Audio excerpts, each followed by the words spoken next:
Friday evening. Look at this. Our jobs for the weekend. It's too much. Yes, let's go on strike. Later on Friday evening. No more housework. Hello, what's this? We are on strike.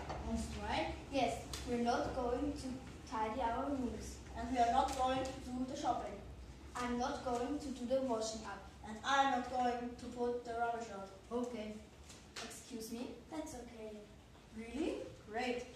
Saturday morning. Mom, can I have bacon and eggs for breakfast, please? Yes, but I'm not going to make it. Pardon? I'm on strike.